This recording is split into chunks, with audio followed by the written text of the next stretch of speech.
Today I'll show you the best opening for white under 1500, the Scotch Gambit, brought to life by the brilliant Paul Morphy. Now we reach this position starting from the very first king's pawn move. At first, we play standard moves, but then we switch into the Scotch game. After your opponent captures the pawn, you do not recapture. Instead, you play the Scotch Gambit with bishop to c4. The idea is simple. Finish development quickly and launch a full attack. With so many traps built into this opening, it becomes extremely difficult for your opponent even to equalize the game. By the way, notice in this position there is no rook on a1. Just kidding. Someone once told Paul Morphy that was the correct starting setup. Of course, Morphy was the unofficial world champion at the time, and there were very few players who could offer him any resistance, so he even played odd games where he gave up a rook right from the start. Anyway, after bishop to c4, your opponent has several choices. In this game, his opponent Lowenthal played bishop to b4 with check, a very tempting move. We'll analyze that in a moment. But keep in mind, most of the time your opponents will go for one of the two main alternatives, either bishop to c5 or knight to f6. Let me show you exactly how to handle all these responses so you can crush the Scotch Gambit with confidence. Now, if your opponent chooses to play bishop to c5, a very natural move, defending the pawn on d4 and saying, "You are not getting it back," you simply pretend to give up on that idea and instead play pawn to c3, preparing to develop your knight. Your opponent usually thinks, "Okay, I will capture here," expecting your pawn to recapture. And in most cases, black will indeed capture this pawn, because otherwise it feels like you are going to advance and attack the bishop.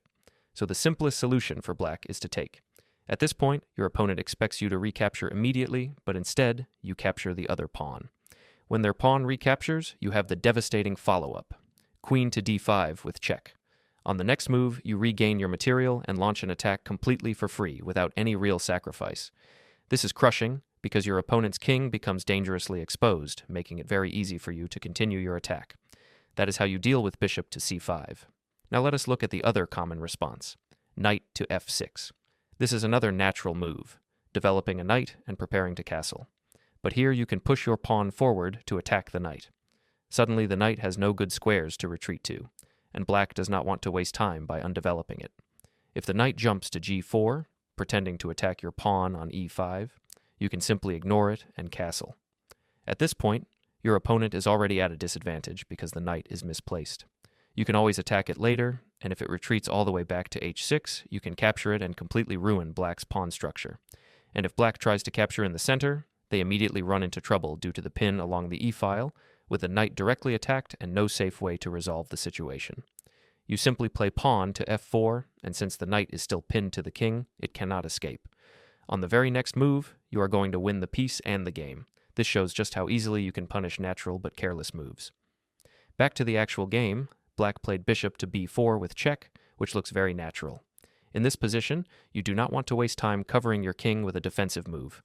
Instead, you play pawn to c3, staying true to the gambit style and prioritizing fast development. After your opponent captures, you have two strong options. One is to recapture with the pawn, which gives you a tempo to attack the bishop. But what Paul Morphy did is even more interesting. He simply castled, allowing his opponent to capture. And indeed, in the game, black took the pawn.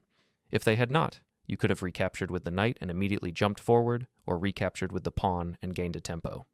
So black captured, and now although white is technically 2 pawns down, and in this game even a rook down, you have a massive lead in development and enormous attacking chances.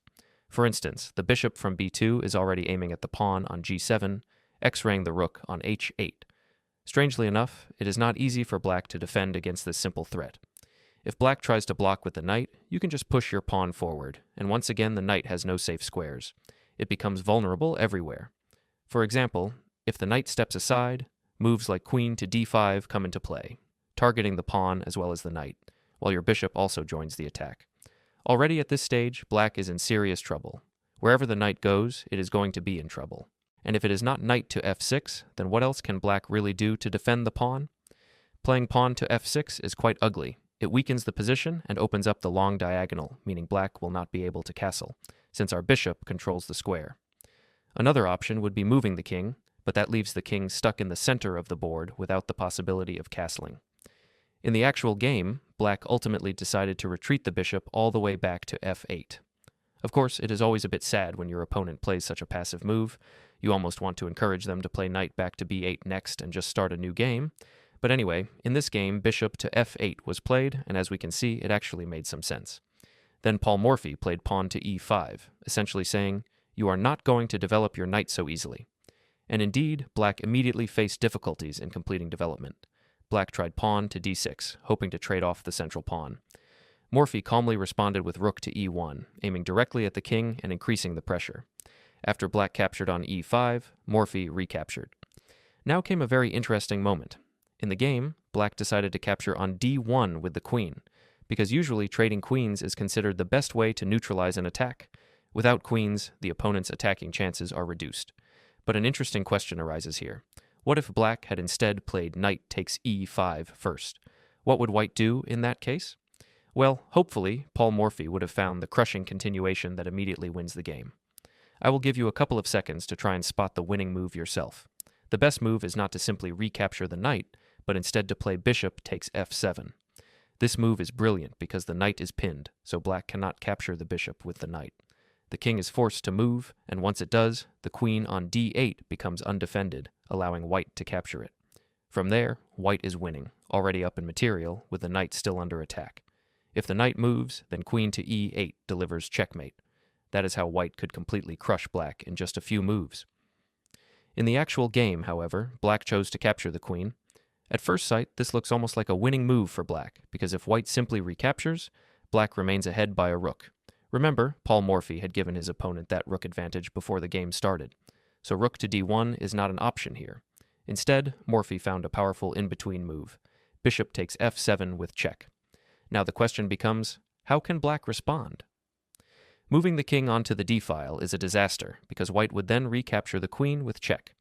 Although computers suggest this is the strongest defensive move, from a human perspective it does not feel right.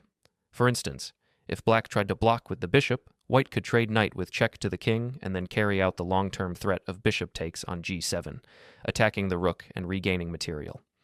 That is most likely what black calculated and why he avoided this line. Instead, in the actual game, his opponent played king to e7, probably still expecting white to simply recapture the queen. However, Paul Morphy instead found a brilliant and creative idea. Rather than recapturing, he played knight to g6, a sudden move that does not immediately win material but delivers a powerful double check.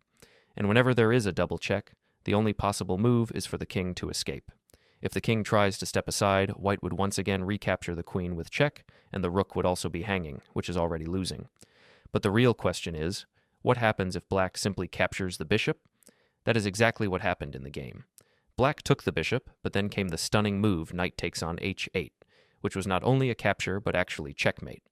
There is a famous saying that a knight on the rim is dim, but in this case the knight on the rim became the brilliant reality that ended the game for black. And that's how Paul Morphy's brilliant tactics in the Scotch Gambit crushed the opponent, fast, sharp, and unstoppable. Thanks for watching.